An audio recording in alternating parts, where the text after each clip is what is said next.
Assalamualaikum. Segala puji bagi Allah yang Maha Pengasih lagi Maha Penyayang, yang telah melimpahkan rahmat serta hidayahnya kepada kita semua. Tak lupa solawat serta salam kita haturkan kepada junjungan kita Baginda Muhammad Rasulullah Shallallahu Alaihi Wasallam. Allahumma sholli ala Sayyidina Muhammad. Perjalanan waktu yang terus bergerak maju menorehkan guratan, menjadikan kenangan. Waktu dan tempat hanyalah sebuah ruang untuk diisi oleh hiruk-pikuk perubahan. Silih berganti. Terkadang perubahan dapat dirasakan oleh tiap orang dengan begitu cepatnya, terkadang tampak lambat pula, bahkan seperti berjalan di tempat.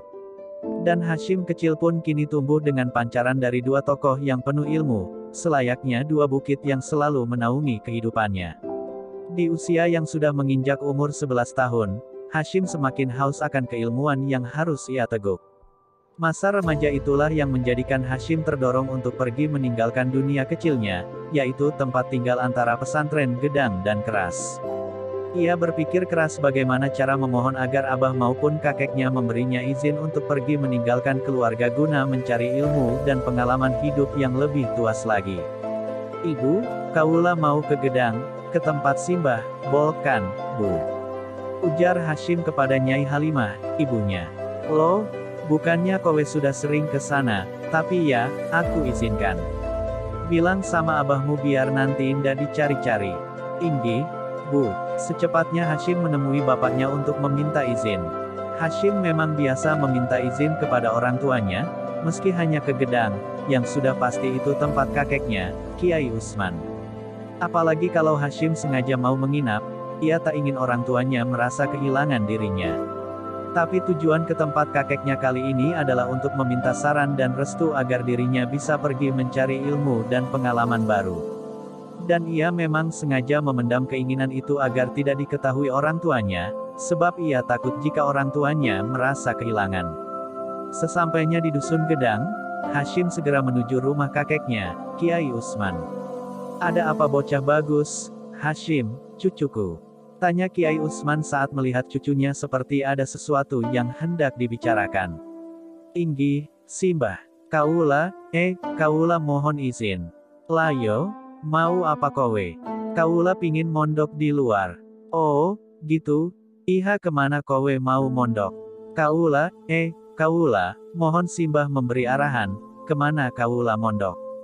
"Yowis, gampang. Balik dulu sana, bilang ke abahmu, minta izin kalau kowe pingin mondok di Wonokayo." "Inggih, Simbah.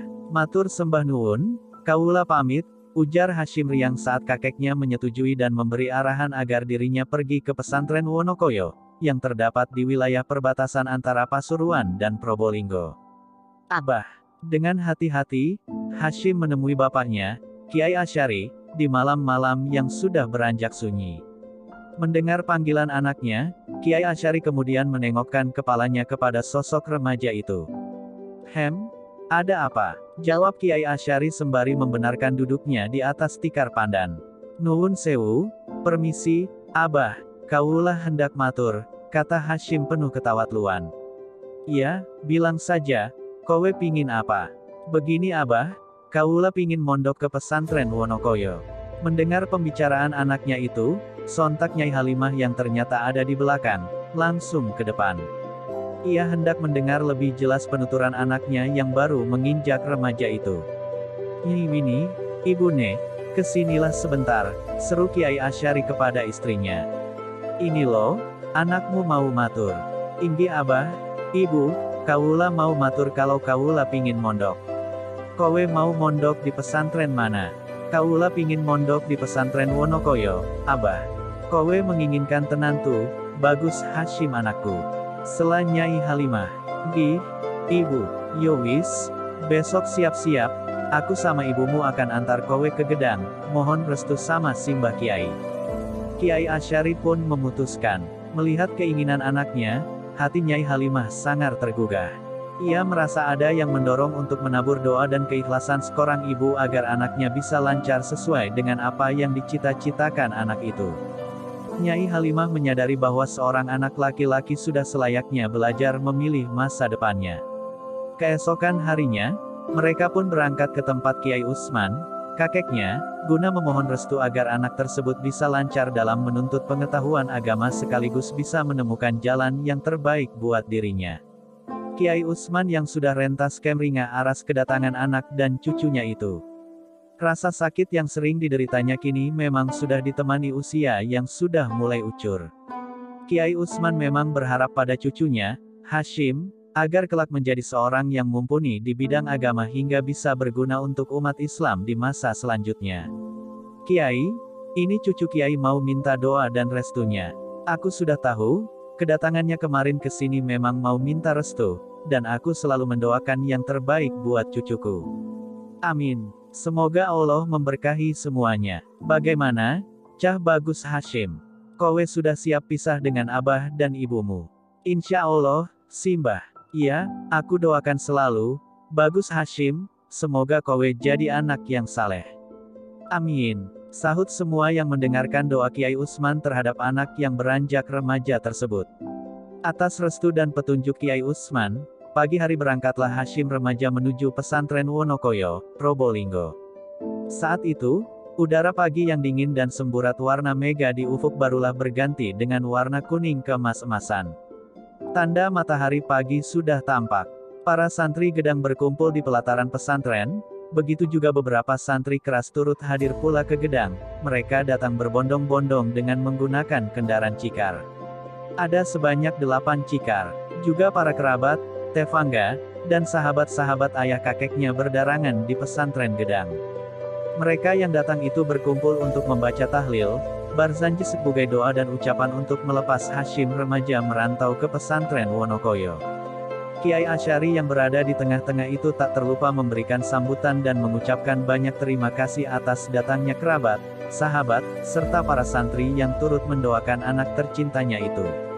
Tak lama berselang, suara gendang bertalu dari para santri. Hasyim kemudian berjalan keliling untuk bersalaman, tanda pamitnya sementara waktu pada halayak. Tak kuasa juga, Hasyim menitikkan air matanya saat menatap beberapa wajah yang sudah akrab dengan dirinya. Kiai Utsman dan Kiai Asy'ari yang melihat dari kejauhan, juga tampak berkaca-kaca, sebab oleh keharuan suasana perpisahan seorang cucu, sekaligus anak, dengan ayah dan kakeknya itu. Dan sekitar jam 9 pagi itulah Hasyim dikpas di pelataran pesantren gedang. Mulailah Hasyim untuk pertama kali mewujudkan impiannya merantau, belajar di luar pesantren keluarganya. Sejak ia menempuh perjalanan yang melelahkan dari Jombang ke Probolinggo naik kereta api, dengan waktu kurang lebih 7 jam lamanya. Jadilah tas santri di pesantren Wonokoyo. Setelah kurang lebih 1 tahun lamanya kepergian cucunya, Hasyim, tiba-tiba Kiai Utsman melihat sosok pemuda tampan yang sedang berjalan mendekati rumahnya. Walaupun penglihatan Kiai Utsman sudah banyak berkurang, namun kali ini binar matanya menajam jernih kepada sosok lelaki yang mendekati dirinya itu. "Ah, cucuku Hasyim," serunya sembari memudarkan kerinduan. Usai salam dan mencium tangan kakeknya, ia kemudian duduk bersimpuh di hadapan Kiai Utsman. Rasa penat dari perjalanan jauh masih terasa. Namun kerinduan terhadap sang kakek seakan sudah cukup mengobati rasa itu. Kelihatannya, kowe dari Wonokoyo langsung ke sini, tucah Bagus Hasyim. Inggih, Simbah. Pasti kowe ada keperluan yang lebih penting daripada menumpahkan kerinduanmu pada abah dan ibumu. Inggih, Simbah. Bilang Cah Bagus, apa yang ada dalam pikiranmu sekarang? Alhamdulillah kaula bersyukur, kaula sudah belajar banyak kitab di pesantren Wonokoyo, Simbah. Namun kaula ingin memperdalam lagi di pesantren lain, jika Allah mengizinkan. Oh, pingin pindah? Iha ada apa di Wonokoyo? Apa masih kurang pengalamanmu dan pengetahuanmu di sana? Nyuwun ngapunten, Simbah. Bukan begitu. Kaula ingin lebih banyak bekal hidup seperti para ulama salaf dulu yang mengadakan rirlah perjalanan menuntut ilmu di berbagai kota. Bagus, Hasyim cucuku. Aku tidak bisa memutuskan kehendakmu. Kowe balik dulu saja ke Kahah dan ibumu barang seminggu, hingga aku bisa memutuskan kemana kowe akan pindah. Hasyim pun pamit untuk pulang ke dusun keras, ke tempat orang tuanya. Bagaimanapun juga, ia sudah menyampaikan unek-unek masalah kepindahannya kepada Kiai Utsman, kakeknya. Dan terlepas dari apapun, ia tetap akan mengikuti arahan sang kakek selain ia perlu juga memperhatikan apa yang dipikirkan orang tuanya. Usia yang baru 12 memang membutuhkan segala bentuk arahan, meski terkadang hari bergejolak ingin menururi kata hati seorang yang baru saja mengerti dunia luar. Kiai Asy'ari mulai memahami apa yang diinginkan anaknya. Ia hanya menyelidik kemauan sang anak dan mendorong sekuat tenaga agar anak tersebut menjadi pemuda yang baik dan semakin mengerti lingkungannya. Diam-diam, Kiai Asy'ari mencari informasi mengenai keinginan Hasyim yang kuat untuk pindah ke pesantren lain. Dan selidik punya selidik, di luar dugaan ia mendapatkan informasi dari pengasuh pesantren Wonokoyo bahwa Hasyim merupakan anak muda yang sangat cerdas. Kepindahannya bukan karena suatu hal yang tidak diinginkan, melainkan kondisi penyerapan ilmu dasar keagamaan yang begitu cepat. Dari yang seharusnya ditempuh oleh kebanyakan santri 3 tahun, Hasyim menempuhnya hanya dalam waktu sekitar 1 tahun. Hal itu pun kemudian diperbincangkan Kiai Asy'ari dengan Kiai Utsman. Mendengar penikhlasan Im, sang kakek akhirnya merestui Hasyim untuk pindah pesantren. Esok harinya, Hasyim mendapat restu untuk melanjutkan belajar di pesantren Trenggilis. Tetapi di pesantren ini juga satu tak bisa berlama-lama. Dengan alasan seperti awal, ia kemudian minta pindah, dan sang kakeklah yang mengarahkan kemana seharusnya ia melangkahkan kaki dalam talabul ilmi. Namun Kiai Utsman tidak begitu saja memutuskan agar Hasyim pergi ke pesantren lain. Kiai Utsman ingin melihat kemampuan cucunya tersebut dengan menjadikan cucunya sebagai badal asisten pengganti dirinya seiring raganya yang semakin dilanda sakit-sakitan. Dan entah berapa bulan Hasyim melaksanakan amanat sang kakek. Hingga pada suatu hari Kiai Utsman memberikan izin untuk pergi merantau ke Pondok Langitan. Haturkan salamku pada Kiai Ahmad Soleh. Ya, itulah amanat Kiai Utsman seiring dengan keberangkatan Hasyim.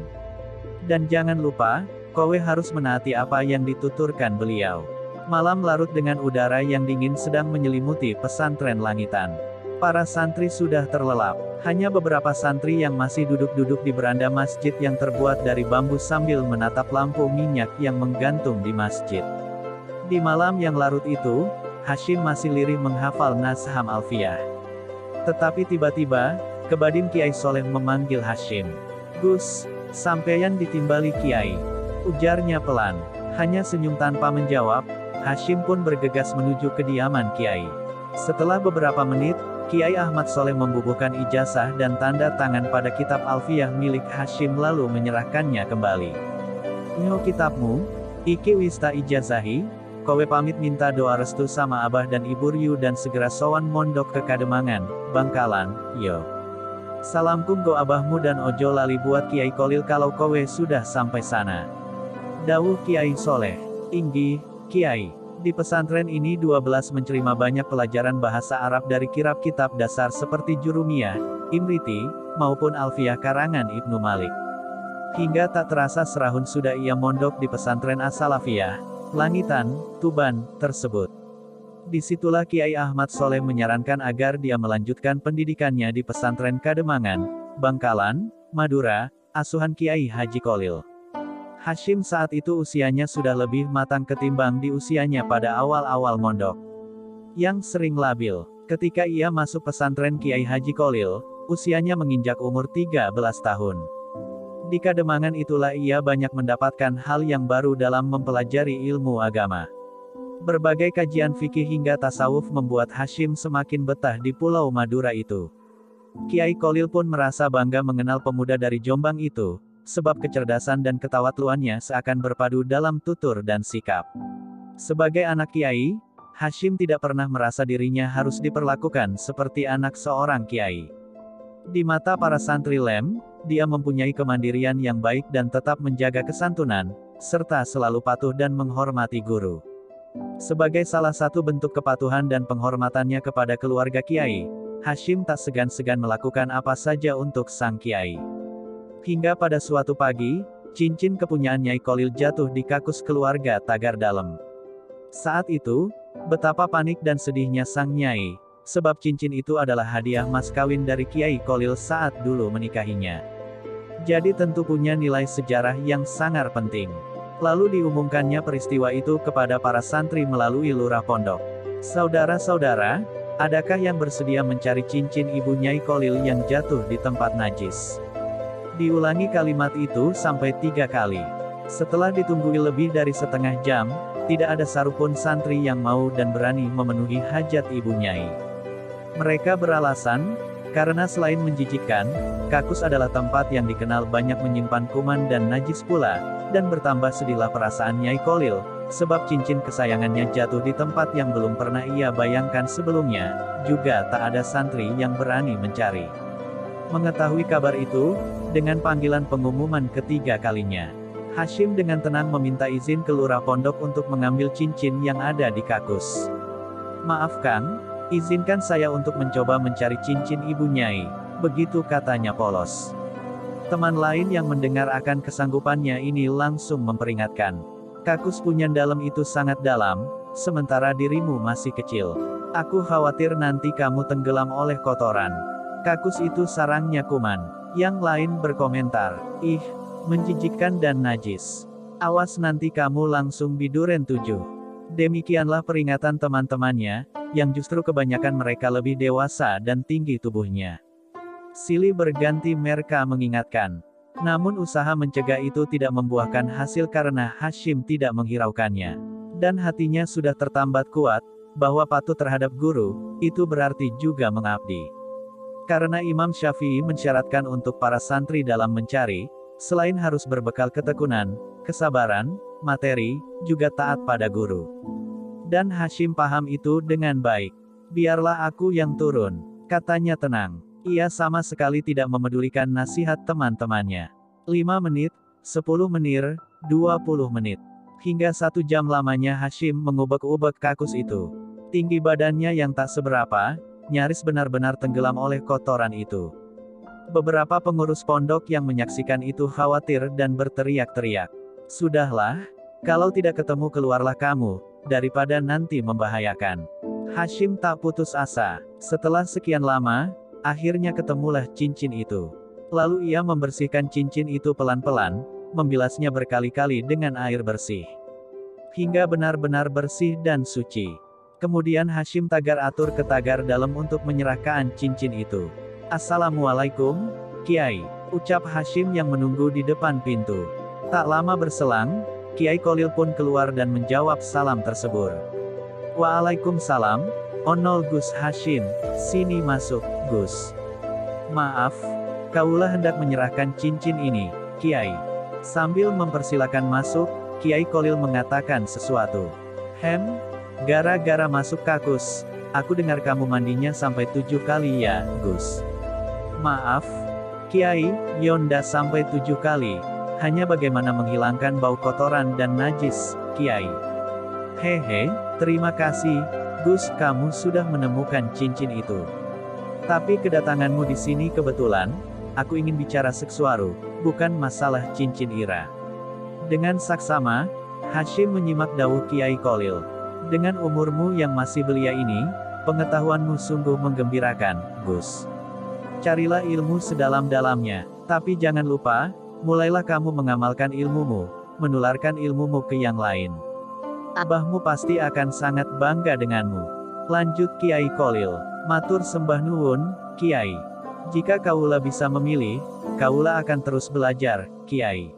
Sampai Allah memberikan amanat kepada kaula untuk menularkan ilmu yang sudah dan hendak saya miliki nanti," jawab Hashim. "Sampai kapan? Maksudku, tandanya apa jika Allah mempercayakan kamu untuk menularkan ilmumu?" "Insya Allah, kaula akan terus belajar dan bersikap sesuai tuntunan Kanjeng Nabi hingga suatu ketika Umar pun mulai mempercayai kaula." "Bagus kamu, Gus Hashim," putra Kiai Asyari. Imbuh Kiai Kolil. Sementara Nyai Kolil yang duduk di samping Kiai Kolil melihat-lihat cincin yang baru diterima itu dengan rasa gembira sekaligus bangga terhadap santri suaminya yang satu ini. Nyai pun bermunajah kepada Allah, agar Hashim dianugerahi ilmu yang bermanfaat. Karena dianggap memiliki bekal yang cukup, Hashim pun pulang dari Kedemangan. Hashim kembali diberi kepercayaan membantu dan membimbing para santri, baik di pesantren keras, milik ayahnya, maupun di Gedang, pesantren kakeknya. Namun tugas membantu ayah dan kakeknya ini pun tidak berlangsung lama. Hanya kira-kira 1 bulan saja. Hashim berkeinginan kembali menuntut ilmu di pesantren yang lain. Dan sebagaimana kebiasaannya, kakek dan ayahnya tidak keberatan melepas dirinya pergi. Kali ini Kiai Asy'ari teringat dengan seorang alim ulama yang sangat tersohor di Kabupaten Semarang. Dia sekaligus sahabatnya saat belajar di Demak dulu. Kiai itu bernama Kiai Haji Soleh Darat. Akhirnya kepada Kiai inilah Asy'ari mengarahkan anaknya untuk belajar ilmu agama. Pada pagi hari yang cerah, kakek, ayah, ibu, dan para santri kembali melepas kepergian Hashim. Kali ini ke tempat yang sangat jauh, yaitu Semarang. Dengan perasaan haru, kembali mereka melepas kepergian Hashim untuk menimba ilmu. Dan setelah bersalaman dengan kedua orang tuanya, juga kakeknya, tak lupa Hashim berkeliling pesantren untuk bersalaman satu persatu kepada santri ayah dan kakeknya. Tapi kali ini tidak ada upacara pelepasan seperti pertama kali saat ia akan pergi ke pesantren Wonokoyo, Probolinggo. Tidak, acara pelepasan cukup di kantor pesantren Keras dan Gedang saja. Ibu Halimah kaliin banyak menumpahkan air matanya karena mengingat jauhnya jarak yang akan ditempuh, sedangkan Hashim dengan tenang dan tekad yang bulat dan penuh keyakinan melangkahkan kakinya untuk bertemu dengan Kiai Haji Soleh Darat. Di pesantren inilah ia diarahkan oleh ayah dan kakeknya untuk benar-benar lebih serius menuntut ilmu, mengingat saat itu umur Hashim dalam usia emas-emasnya untuk menuntut ilmu, yaitu menginjak usia 14 tahun. Sebuah umur yang dipandang sangat baik untuk belajar. Tidak sekadar itu, ayahnya, Asy'ari bahkan mewanti-wanti agar Hashim lebih patuh pada guru yang satu ini.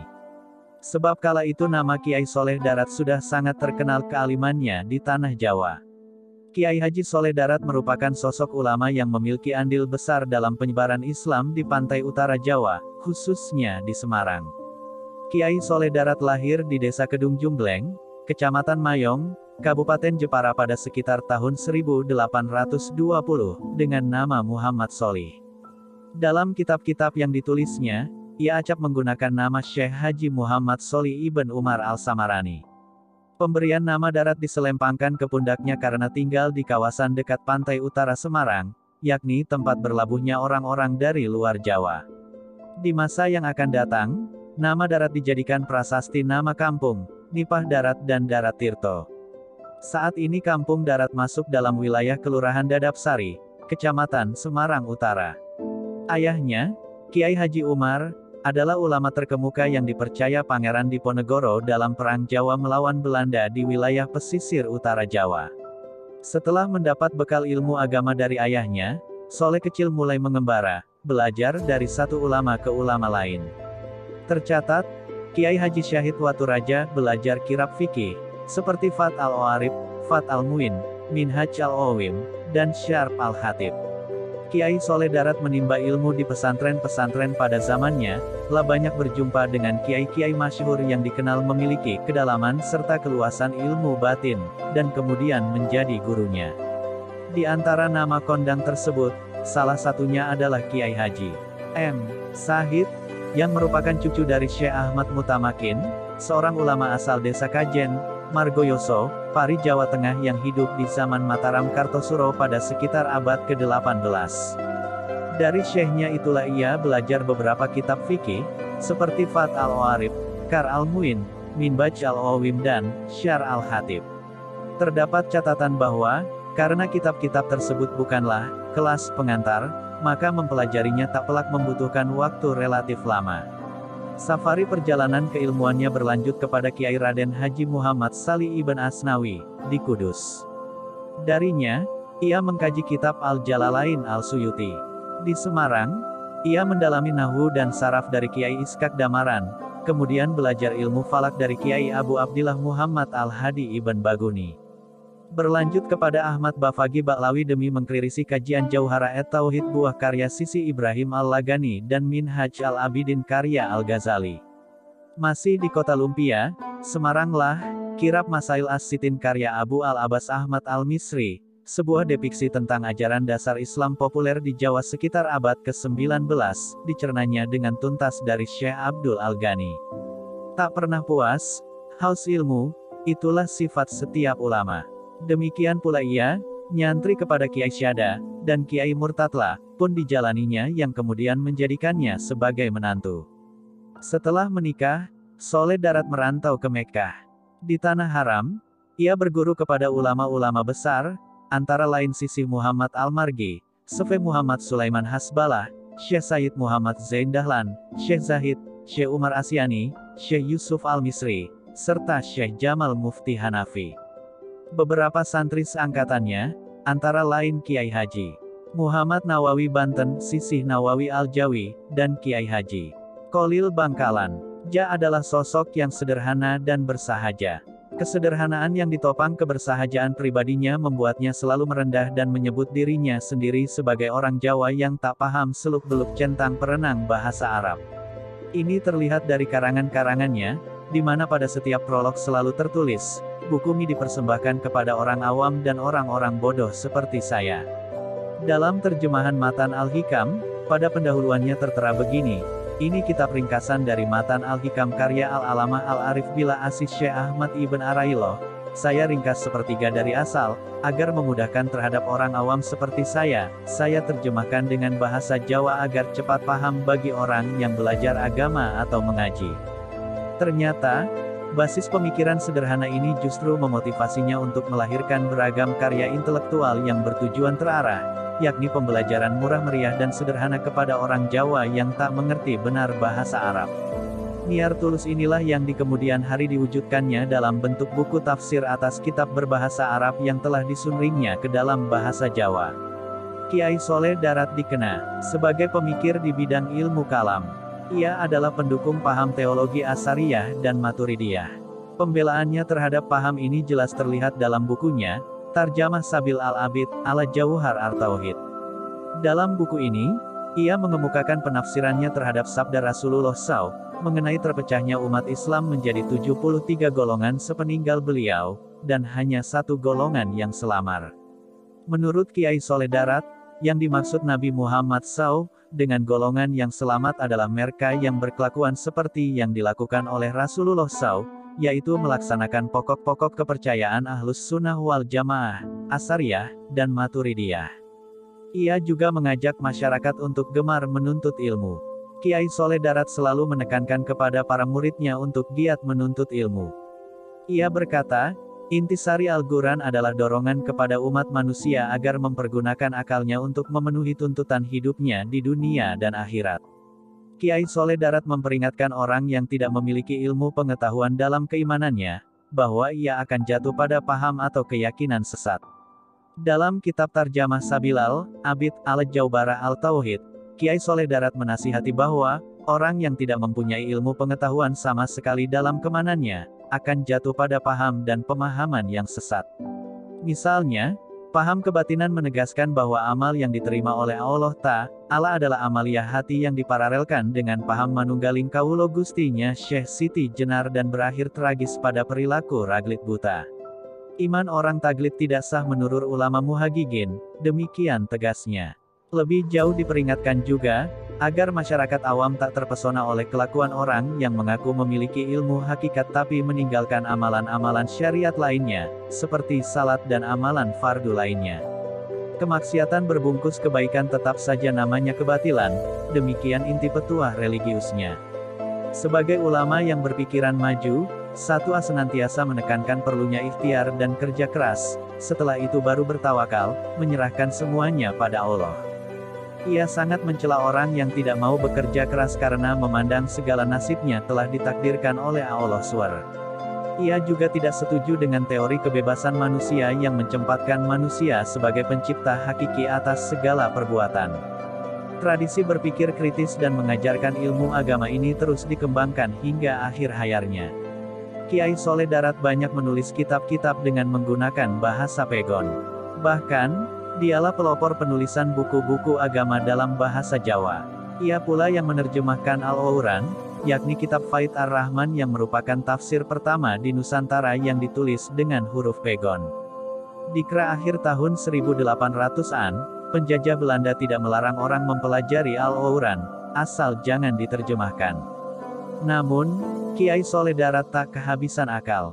Ia menulisnya menggunakan Arab Jawa atau Pegon sehingga tidak diketahui oleh Belanda. Kitab inilah yang ia hadiahkan kepada R.A. Kartini sebagai kado pernikahannya dengan R.M. Joyodiningrat yang menjabat sebagai Bupati Rembang. Kartini sungguh girang menerima hadiah itu. Selama ini surat Al-Fatihah gelap bagi saya tidak mengerti sedikit pun akan maknanya, tetapi sejak hari ini ia menjadi terang benderang sampai kepada makna yang tersirat sekalipun, karena Romo Kiai menjelaskannya dalam bahasa Jawa yang saya pahami. Demikian Kartini berujar saat 1A mengikuti pengajian Kiai Soleh Darat di Pendopo Demak. Karya-karya Kiai Soleh Darat lainnya adalah Kitab Majmu'ah As-Syariah, Al-Kafiyah Al-Awam buku kumpulan syariat yang pantas bagi orang awam, dan Kitab Munjiat, buku tentang penyelamat, yang merupakan saduran dari buku Ihya Ulum ad-Din karya Imam Al-Ghazali, Kitab Al-Hikam buku tentang hikmah, Kitab Lataif et-Taharah buku tentang rahasia bersuci, Kitab Manasik Al-Hajj, Kitab Pasalatan, Tarjamah Sabil Al-Abid, Ala Jauhara et-Tauhid, Mursyid Al-Wajiz, Minbaj Al-Adgriyah, Kitab Hadith Al-Merai, dan Kitab Asrar As-Salah. Hashim yang berusia remaja datang ke pesantren Kiai Soleh Darat berbekal sedikit pengetahuan yang telah ia dapatkan dari Kiai Kolil, abah, dan kakeknya tentang Kiai Soleh Darat itu. Dada Hashim begitu dipenuhi pesona tentang sosok sang Kiai. Hashim tiba di pesantren Darat, Semarang, hanya selang 2 hari dari kedatangan Muhammad Darwis Ahmad Dahlan. Muhammad Darwis datang lebih awal. Tak datang dari Kauman, daerah yang masih lingkup Keraton Yogyakarta karena abahnya, Kiai Haji Abu Bakar, adalah seorang khatib, atau imam akbar Masjid Gede, Kauman, milik Keraton Yogyakarta. Sementara Hashim datang dari dusun yang sangat terpencil, yaitu Gedang dan Keras, Jombang. Waktu itu umur Hashim menginjak 14 tahun, sementara umur Muhammad Darwis sudah 16 tahun. Sedangkan umur sang pengasuh, Kiai Soleh Darat, sudah mencapai 65 tahun. Sebuah usia yang sangat matang dalam menjalani lika-liku kehidupan.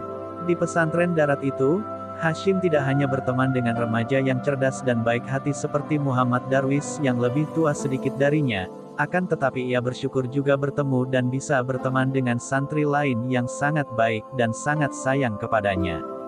Teman itu diantaranya adalah santri Mahfuz pendiri Ponpes Termas, Pacitan, santri Idris pendiri Ponpes Jamsaren, Solo, Syaban ulama ahli falak dari Semarang, santri Anom penghulu tafsir dari Keraton Surakarta, santri Dalhar pendiri Ponpes Warucongol, Muntilan, dan Munawir pendiri pesantren Krapyak Yogyakarta, juga santri-santri yang baik lainnya. Kesempatan yang baik berguru pada kiai yang alim dan berteman dengan teman-teman yang baik dan tekun belajar, itulah salah satu yang menjadikan sosok Hashim remaja menjadi pribadi yang selalu haus ilmu dan menjadi petualang selanjutnya. Kiai Soleh Darat tidak pilih kasih dalam mendidik santri-santrinya. Siapapun yang datang ke pesantrennya, ia didik dengan ilmu keagamaan dengan sangat tekun dan telaten. Ia tidak tebang pilih terhadap santri-santrinya, yang misalnya dari kalangan keraton, atau darah biru, maupun dari kalangan ulama seperti santri Hashim, di mana ayahnya, Kiai Asy'ari, adalah karib dekatnya. Tapi ia memperlakukan sama, yang malas harus ditegur, dan yang salah harus ditegur. Ia tak membeda-bedakan mereka. Meski saat itu di luar pesantren masyarakat sangat menghormati orang yang lahir dan besar dari terah keraton. Namun, begitulah hati manusia, meski hati mencoba untuk menyamaratakan cinta dan kasih pada semua santri-santrinya dengan adil, masih saja ada 2 santri yang selalu melekat di hatinya. 2 santri itu adalah Muhammad Hashim dan Muhammad Darwis. Karena kedua santri ini dalam penilaian Kiai Soleh benar-benar bisa memikatnya. Selain sama-sama cerdasnya, ia juga sama-sama patuh dan sangat menghormatinya. Jadi hati guru mana yang tidak terpikat? 2 santri ini saban hari hampir selalu berlomba-lomba berkhidmat kepada gurunya itu. Misalnya sahan Kiai Soleh datang, keduanya sering berlari dan saling mendahului untuk menata sandal kayunya sang Kiai. Agar sang guru tidak bingung mencari sandalnya. Sandal tekik Kiai Soleh Darat masih menghadap ke masjid. Sehabis pengajian, para santri berebut keluar masjid. Didahului Hashim dan Darwis. Mereka berdua menunduk untuk membalikkan sandal tersebut, namun karena terdorong oleh santri-santri lain, mereka berdua malah terjengkang. Tapi mereka berdua tetap berusaha untuk menata sandal Kiai. Dan keduanya berhasil menata masing-masing satu sandal.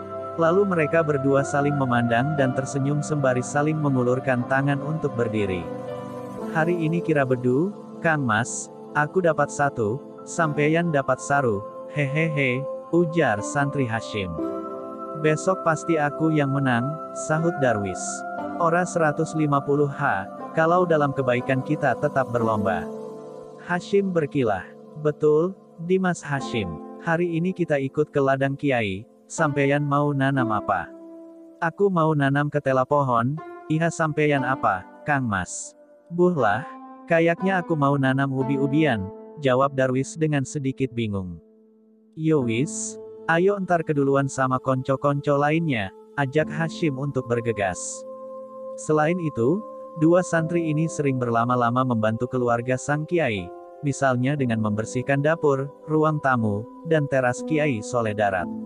Dan santri yang lain bukan tak mau, santri yang lain juga melakukan hal yang sama, sebagaimana dua santri ini, akan tetapi tingkat ketekunannya yang berbeda. Sar-Iru Kiai Soleh menilai kedua santri ini selain punya banyak kesamaan, juga ada beberapa perbedaan sifat.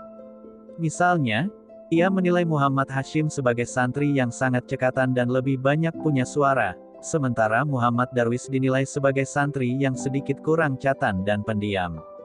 Pembawaan dan watak Muhammad Darwis lebih tenang dibanding dengan Muhammad Hasyim. Mungkin yang membedakan itu lantaran umur mereka yang berselisih 2 tahun. Namun begitu, keduanya tidak menampakkan tanda kesulitan sama sekali dalam menerima pelajaran dari Kiai Soleh. Sebab selain keduanya sama-sama cerdas dan tekun, juga lantaran keduanya sudah pecernah mendapat pelajaran dari guru-guru sebelumnya, yang jumlahnya tidak hanya satu, melainkan lebih dari 3 kiai.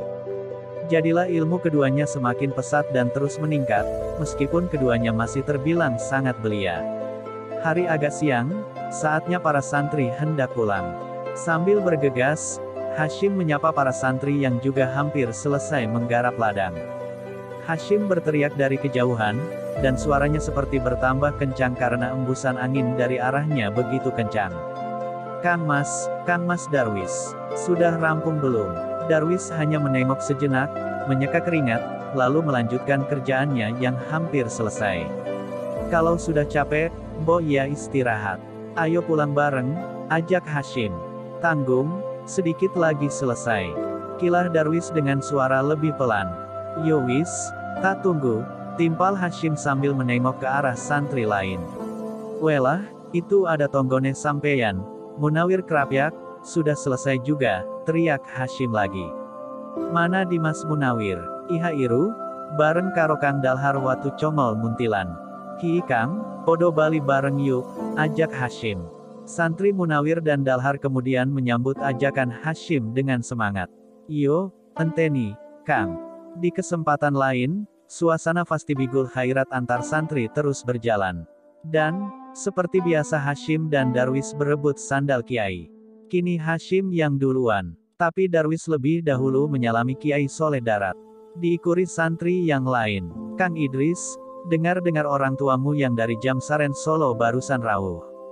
Sampeyan ringgak ikut pulang? Tanya Hasyim. Enggak, aku hanya pulangnya bareng sekalian dereke, Kang Mas Anom. Karena Kanjeng Ketip Kasunanan Surakarta sudah pesan sama aku begitu. Adi Mas Anom, sampeyan gak ikut pulang sama orang tuanya Kang Idris 10? Tanya Darwis. Santri yang dipanggil Anom itu pun langsung menjawab. Endak, Kang, lawong aku betah je. Lah sampeyan Dimas Hasyim, sampeyan masih betah? Darwis balik bertanya pada Hasyim. Alhamdulillah betah, Kang Mas, walaupun terkadang kangen juga sama abah dan ibu di Jombang. Yowis engko cerita dilanjut ke, saiki masak disik. Go berasku, wae, ajak Darwis. Yo tak masak, siap? Jawab Hasyim dengan tanggap. Tak lama berselang, tungku dari kayu sudah mengepul, pertanda nasi sudah mulai masak. Hasyim dan Darwis terlibat obrolan menarik. Kali ini Darwis yang memulai. Dimas Hasyim, dengar tidak? Kang Mahfudz Termas kemarin sudah pamitan ke Kiai kalau dia diminta abahnya untuk menunaikan haji sekalian belajar ke Mekah. Sampeyan ora pengen, Dimas. Sopo sing ora pengen, Kang Mas. Tapi aku durung kepikiran kecuali kalau aku sudah ngumpul ke duit. Aku pasti ke sana. Iyo, aku juga. Kalau aku sudah dapat ijazah dari Kiai, aku mau pulang ke Yogyo dulu. Ikut bantu suaminya Mbak Yuku dagang kain di pasar Beringharjo. Melihat nasinya sudah matang, Darwis segera menuangkan nasi tersebut ke nampan. Sedang Hashim membakar ikan sembari terus mengobrol. Kang Mas, kapan-kapan bos sampeyan dolan ke tempatku, di sana abahku juga banyak nanam sayuran. Ada kolam ikan dan banyak konco-konco santri sing bisa diajak dolanan, ngaji bareng, piye. Hashim memecah kebekuan.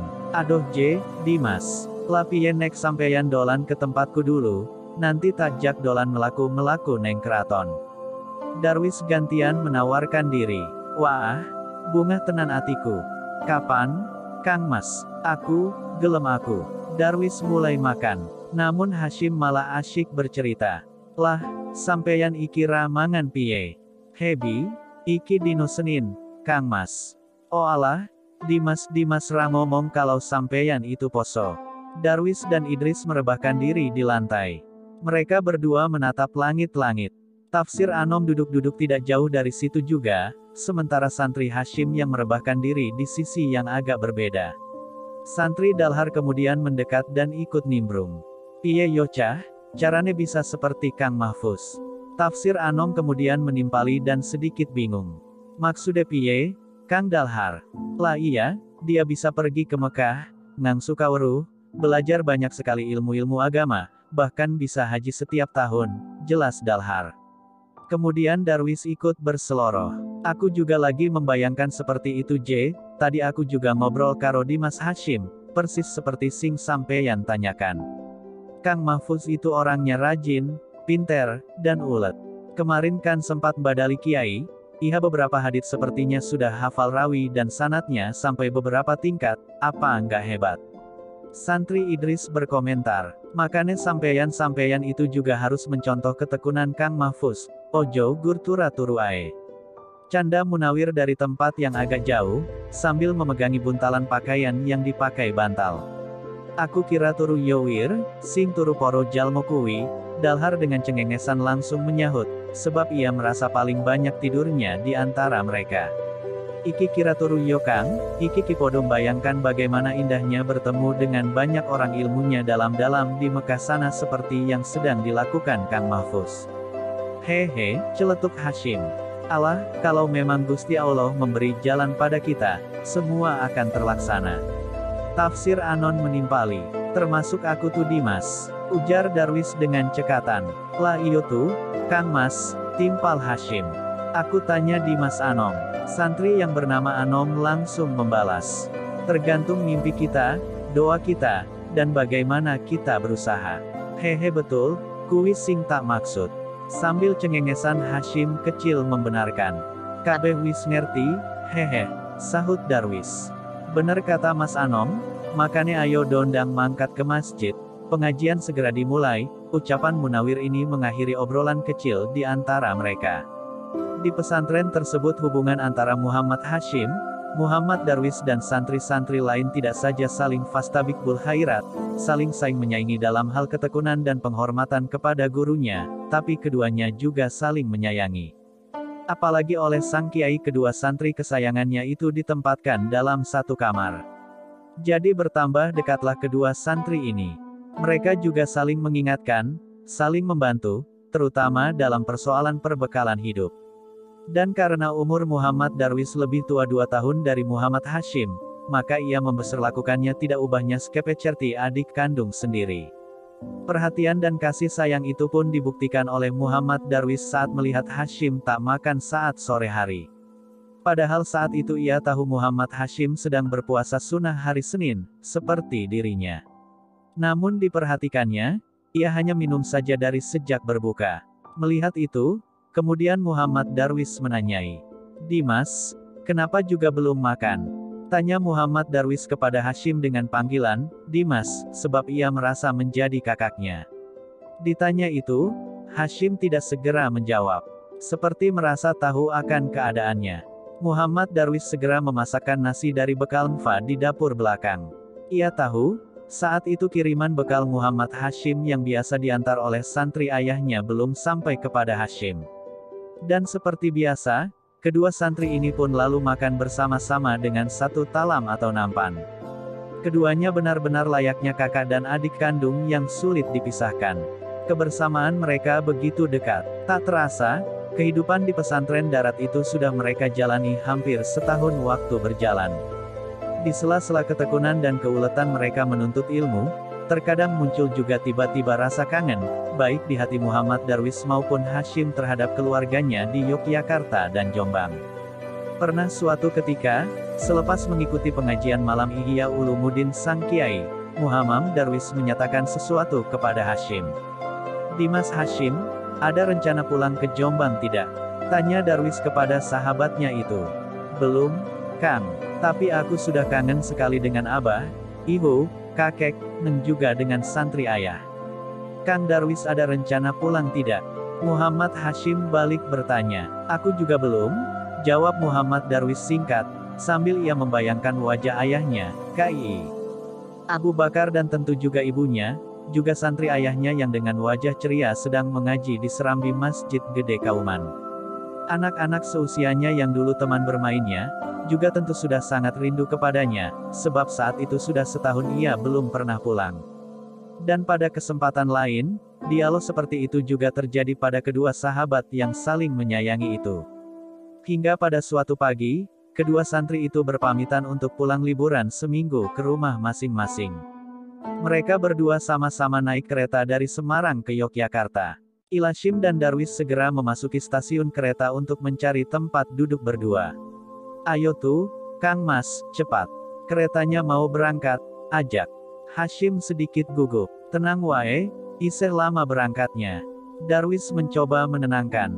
"Aku selak kepengen naik J.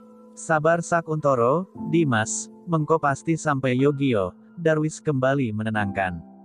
"Welah, numpak ae durung, hehe." Kemudian mereka berdua ikut berdesakan dengan penumpang lain mencari tempat duduk, dan akhirnya mereka berdua mendapat tempat duduk. Perjalanan kereta dari Semarang Yogyakarta mereka tempuh kurang lebih sekitar 3 jam lamanya. Waktu senggang yang lumayan panjang itu mereka gunakan untuk membaca kitab-kitab pesantren hingga mata terasa berat, mengantuk, hingga tak terasa tertidur. Saat terbangun, kesibukan para penumpang yang sibuk menurunkan barang-barangnya tampak di sana-sini. Darwis dan Hashim segera turun dari kereta dan berhambur keluar. "Ayo Dimas, kita turun juga. Ini sudah stasiun Tugu Yogyakarta." Hashim mengikuti langkah Darwis, sambil terdiam memandangi hal yang baru di kota yang baru ia kunjungi. Darwis meraih tangan Hashim untuk mengikuti langkahnya. Makan malam bersama dengan keluarga Ketip Abu Bakar. Mereka pun asfik bertegur sapa. "Seliramu kerasan nak Mas Hashim?" tanya Ketip Abu Bakar, ayahanda Darwis kepada Hashim. "Alhamdulillah kerasan, Romo Kiai," jawab Hashim datar. Setelah itu Darwis menyambung dengan obrolan lain. "Kulo mau matur, Romo." "Yo matur opo?" "Kula benjang ajeng ngeteraken Dimas Hashim ke Jombang." "Boleh tidak, Romo?" "Ora popo, sing penting kowe isok bali dewe, hehe, iha nek ora. Kowe nanti nganter Hashim ke Jombang, terus sampai Jombang, wayah kowe pulang mosok Hashim nganter kamu ke Kauman lagi, hehe." Semua yang ada di meja makan tertawa meski hanya sejenak dan tertahan. "Nggih, inggih, Romo, kulo bisa pulang sendiri." Dari luar, Hashim dan Darwis berlari segera memasuki stasiun kereta. Lalu mereka ke loket pembayaran. Dari dalam loket terlihat dua anak remaja tersebut sedang membayar tiket kereta kepada petugas kereta. "Jombang, Pak, kalih," katanya, kemudian pada penjaga loket. Dengan segera mereka bertransaksi. Darwis dan Hashim segera menaiki kereta. Mereka duduk berdua. Darwis yang berada di sisi pinggir melihat kereta hendak berangkat. Kereta pun membawa mereka melintasi persawahan dan ladang. Saat mereka berdua terbangun dari tidur, para penumpang tampak sibuk menurunkan barang-barang fa. Lalu mereka berpandangan. Lalu tertawa lepas. Darwis dan Hashim segera turun dari kereta dan berhambur keluar. "Ayo tuh, Kang Mas, kita turun." Lagi-lagi Hashim mengajak Darwis untuk segera keluar dari kereta api. Darwis tercengang, Kali ini ia tampak seperti Hashim saat pertama kali melihat pemandangan kota Yogyakarta. Ia terdiam dan bagai tersihir untuk memandangi hal yang baru di kota yang baru ia kunjungi. Hashim meraih tangan Darwis untuk mengikuti langkahnya. Mereka menumpang pedati yang akan melewati keras. Mereka duduk menghadap ke belakang sembari bercakap-cakap. Pedati pun melewati perkampungan yang masih asri dan hijau. Menjauhi kota Jombang yang kecil itu. Darwis dan Hashim bersalaman dengan Kiai Asy'ari beserta keluarga. Mereka disambut meriah oleh para santri. Esok harinya Hashim mengajak Darwis ke kebun dan ke kolam ikan dengan membawa peralatan perkebunan seperti arit dan cangkul sembari membantu ayahnya yang mencangkul di situ. Dari kejauhan terlihat barisan bukit melingkar dan sawah menghampar luas. Mereka terlibat percandaan yang asyik, para santri pun terlihat bercanda dengan santri lain. Tak terasa Darwis sudah 3 hari di rumah Hashim. Dan selama di pesantren keras itu, ia sering menghabiskan waktu untuk pergi ke sawah dan kebun. Dalam perjalanan pulang dari sawah, tiba-tiba Darwis mengatakan sesuatu pada Hashim. "Dimas Hashim, aku di sini senang dan puas sekali, namun aku harus pulang." "Kok cepat banget, tuh Kang Mas?" "Wis cukup, Dimas, kapan-kapan aku tak kesini lagi." Siang hari abis zuhur, Hashim mengantar Darwis ke stasiun di Jombang. Sambil jalan menuju kereta, mereka bercakap-cakap. Kali ini Darwis yang banyak bicara. "Aku matur nuwun banget, bisa main ke tempatmu, sebuah perkampungan yang sangat indah. Semoga sampeyan sehat dan bisa membantu abahmu mengasuh pesantren yang rejo seperti itu." "Podo-podo, Kang Mas, salam sungkem kagem Romo Kiai, semoga kita bisa ketemu lagi." "Amin," ucap Darwis mengakhiri percakapan dan sebentar lagi akan berpisah. Kereta sudah mulai berangkat pelan. Mereka berangkulan perpisahan, dan Darwis berlari menaiki gerbong kereta. "Assalamualaikum." "Waalaikumsalam, hati-hati di jalan, Kang Mas." Sekitar 2 tahun, kedua santri ini hidup di pesantren darat dalam asuhan Kiai Soleh. Dan dalam kurun 2 tahun itu, mereka sama-sama menjalin hubungan dengan masing-masing keluarganya. Kalau kedatangan mereka hampir bersamaan, kini perginya juga hampir bersamaan pula. Kedua anak manusia ini pun akhirnya terpisahkan jua oleh waktu dan keinginan masing-masing. Dan semua kenangan manis yang mereka rasakan selama berkumpul di pesantren itu tentu menjadi ikatan persaudaraan yang sangat erat. Dan kelak meskipun kedua santri ini telah menjadi tokoh, tetap bagaikan dua sisi mata uang yang saling melengkapi. Meskipun ada beberapa perbedaan pendapat dan perjuangan, tetapi keduanya tetap punya nilai dan harga yang sama. Sekitar 15 tahun dari kepergian kedua santri yang disayangi itu, Kiai Soleh Darat wafat di Semarang pada hari Jumat Wage, tanggal 28 Ramadan 1321 tanggal 18 Desember tahun 1903 dan dimakamkan di Pemakaman Umum, Bergota, Semarang pada usia 83 tahun. Halnya dilaksanakan baru pada 10 Syawal. Itu semata-mata agar masyarakat bisa mengikutinya dengan leluasa setelah merayakan Lebaran dan Syawalan. Pada hari itu masyarakat dari berbagai penjuru kota menghadiri Hail Kiai Soleh Darat di Kompleks Pemakaman Umum Bergota Semarang.